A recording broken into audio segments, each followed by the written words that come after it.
anime that hasn't aged well. I wasn't planning on attending this panel because it was at 10 a.m. I just didn't want to get up that early. But I was able to catch the last 12 minutes of that panel because I saw SOA, Sword Art Online, on the screen. I didn't go in then because now I wish I did because I was curious at what they said about it. It's like, how does that age well?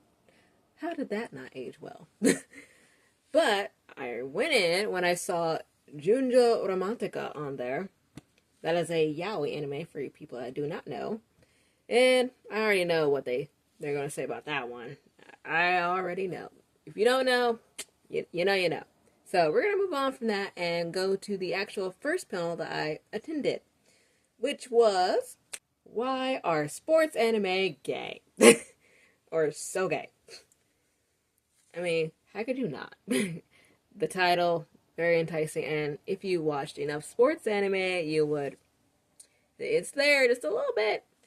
And so, if you haven't watched the first video of day one, you should definitely check that out. Put it in the description box below. Because I've already said it. With the panels, I'm going to include clips in it. So, yeah, that's what we're going to do. Stay tuned. K-Joe! Yeah. Was it? K-Joe? The one where they like... Yes, it was that one. And I wasn't vibing with it. This for like a big long time. I was not vibing with sports anime until last year when I was like, I picked up Blue Lock. And now I'm reading Haikyuu because, dude, Haikyuu's really good right now. Cherry and Joe, the adults in the anime, they are gay as well. They have this long pining for one another. So when they were teenagers, they used to skate with the main villain, Adam. And Adam is just very good at skateboarding. He's just like a board and he's like on my level. But by the end, they made up. Go got inspired by seeing Ash step in front of, I think, like the Ivysaur. And he's over here blushing. Like seeing Ash just stand up for himself and stand up for the other Pokemon. And he's just over here blushing. That's gay. And then near the end of the episode, because they fought, Go thought that they weren't friends anymore. And so he is over here blushing again, asking, do you think we could be friends? And then Ash is like, I thought we were already friends. Face turns into like a red tomato. As red as a tomato. And he's like, oh yeah, right. And he just laughs awkwardly. And then they get scared because the girl, in Japanese her name is Kahaku, but I think in English her name is Chloe. Like she walks through the door and they get scared. And so they immediately just hug each other real tight. Because they get scared and they do a little scream. And then like even after they realize that there's no danger, it's just Kohaku, they just like fall to the floor. They don't let go of each other. For the next panel, we have Erika Harlacher. And I will put the link of how I did a video on her. And the next person, because there's a voice artist that I go to straight after Erika, so we're not going to see any clip between those panels. So, stay tuned. Completely different story of how they got into voice acting. So mine is, let's travel back long ago when I was like 9. I was watching the Disney Channel, and they used to have I haven't watched the Disney Channel in a while, but they used to have in between their shows like interviews sometimes with some of the casts. And the voice actor for Kim Possible was on one of these. And they were like, what's it like being a voice actor? She was also on a live action show called Even Stevens. And she was like, oh, voice acting is great because I can go to work in my pajamas. I was in my pajamas at the time. And I was like, oh, wowee, that's a fun job. I could just stay like this. And I'd been acting for fun since I could talk. I wanted to be in every possible, play and extracurricular activity that allowed me to act that I could. So my mom walked in and I was like, oh, I know what I want to be. I've signed strange things. I've been in said restroom and heard a voice from my left side go, hey, can I get a picture with you? And I'm like, I'm kind of doing something right now, but maybe in a second. I've dealt with those things. So when you get to, so it's a 3-part process, and we'll test it out right now. Who has a question? I'll get to you, not to. Yes. So here's 3 parts. First part. What was your very first cosplay? Mine? Uh-huh. Between Just pick a number. 15. 15. 15. What's your favorite way to exercise? Oh God. What's your favorite way to exercise? Running. Running? Running. It's painful. My favorite way to exercise?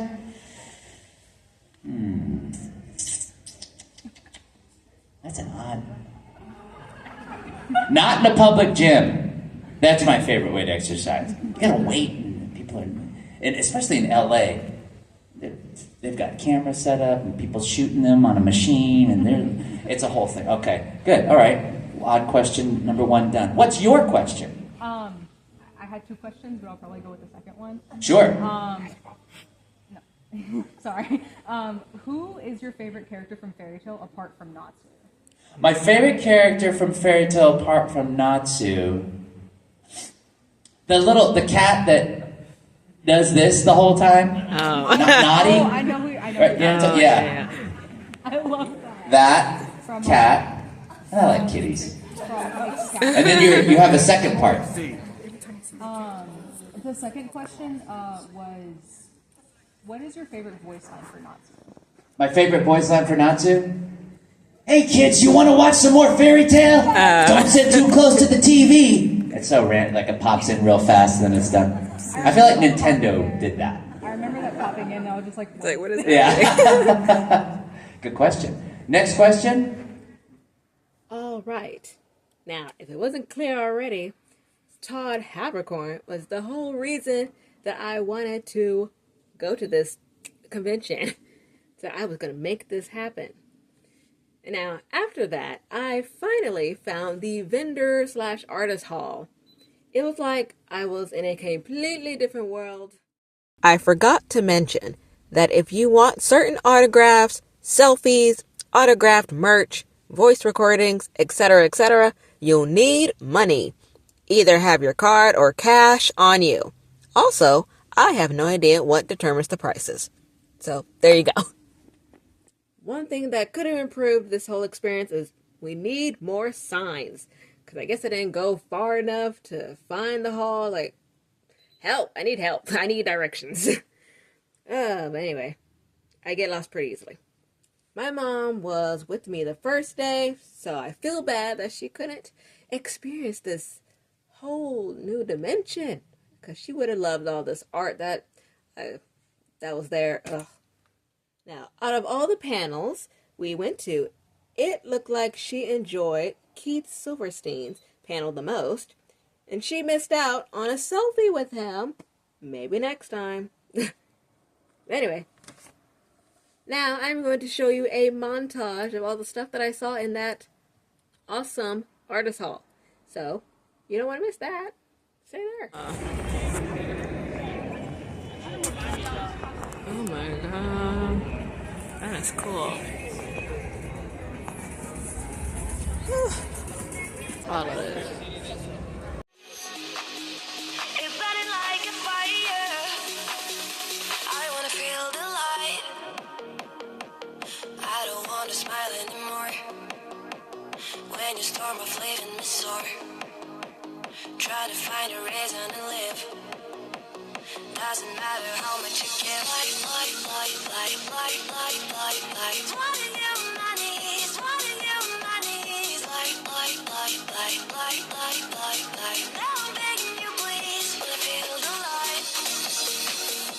You try to get me higher, to make everything right. It's burning like a fire. I wanna feel the light.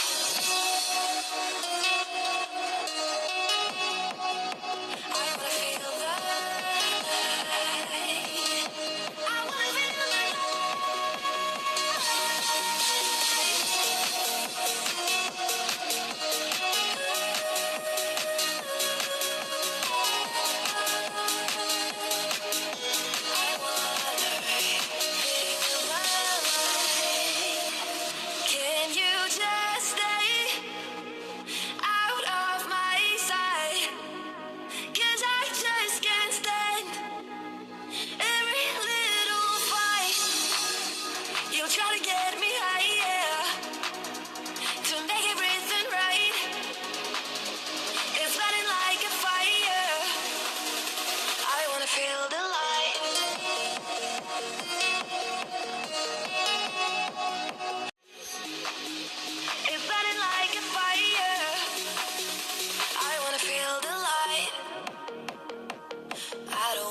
smile anymore. When you storm off leaving the store, try to find a reason to live. Doesn't matter how much you give. One of your monies, one of your monies. Now I'm begging you please, but I feel the light. You'll try to get me higher, to make everything right. It's burning like a fire. I wanna feel the light.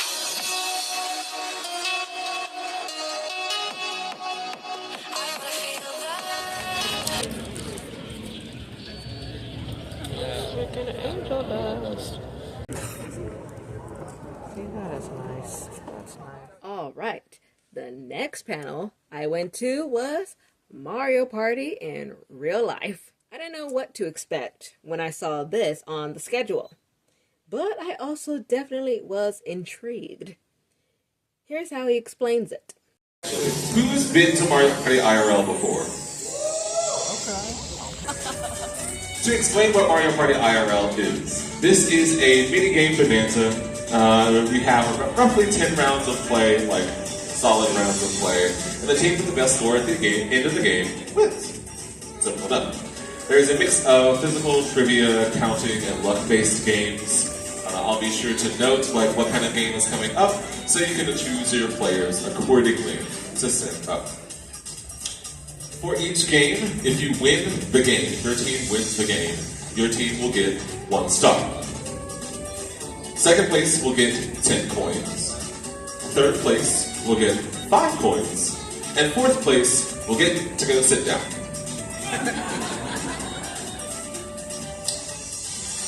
At the end of the game, we will convert your coins into stars at a rate of 20 per star. No, we don't give change, no refunds, no exchanges. Don't ask, I will throw you out. Number 3, if you have already played a game, try to give your other teammates a chance, even if you think you'll be really good at it. Try to give your other teammates a chance, because we only have a limited number of games that we can play. So I want to get as many people up here that can have the experience as possible. Does that sound good to everybody? Yeah. Not much to say. I think it could have been better because it was very kind of all over the place. There was a lot of people in that panel. And if you watch Smosh, they did a better job, in my opinion, when it came to Mario Party in real life. Granted, there's less people, so it may be easier, but I think they did a better job of how they did Mario Party in real life. But anyway, now, lastly, let's talk about the things I wish I did. I wish I participated in the Edo Yagui Kai. I'll put it on the screen. An authentic Korui. Oh, these words. I wouldn't know how to say if I went there to the panel. Martial art that specializes in sword sportsmanship. Ugh, I don't think I said that right. Sword sportsmanship. There you go. Swordsmanship. There you go. I was freaking combining words. Could have watched some demonstrations as well as take part in it. I would have liked to see what they had at the charity auction as well. But that was when I was in the line for Todd Haberkorn to get that selfie, because I came there for a reason. It was a pretty long line. He's very popular. I wish I had taken a picture of just how long that line was, so you just know. But anyway, couldn't do that, so maybe next time. The secret ninjutsu of game design, that I didn't even see that until later. It's like, dang, I wish I went to there. But I think that was very late at night and I was tired. But anyway, that's basically learning how video games are made. Who wouldn't want to know that? Especially who games? For my gamers. And lastly, I would have liked to check out the gaming room. Because they had like little, well, not little. There's a room for the just regular old gaming for the controllers. that's always fun. That's what I'm used to. But I've never done VR. Never had the virtual reality experience. So that would have been cool to experience because it was free. They did it for free. Can you believe that? So yeah, I want to be able to experience every little thing that they had.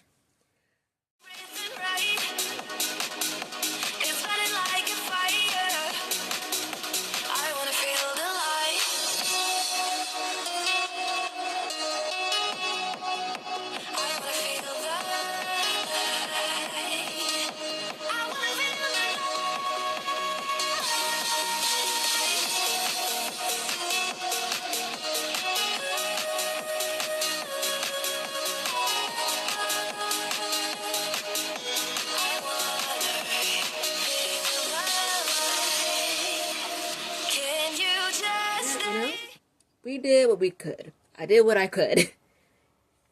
But I overall enjoyed my experience, and I really do want to come back to that convention. Yeah, in Memphis. I mean, I do. Of course, there's other big conventions that I want to go to eventually, but we gotta go to the local ones too, even though I'm not from Memphis, but it seems small compared to the big ones like DreamCon or Anime Expo. Those are the big ones I really want to go to eventually. But anyway, that is all I have for you today. I really hope you enjoyed my experience of the convention. Will it inspire you to go? I don't know. Maybe. Comment down below. Tell me your thoughts and maybe tell me your convention experience. I'd love to know that. Like, comment, subscribe, hit the notification bell so you don't miss any of my videos in the future. I'm Michaela. I'll see you later. Bye.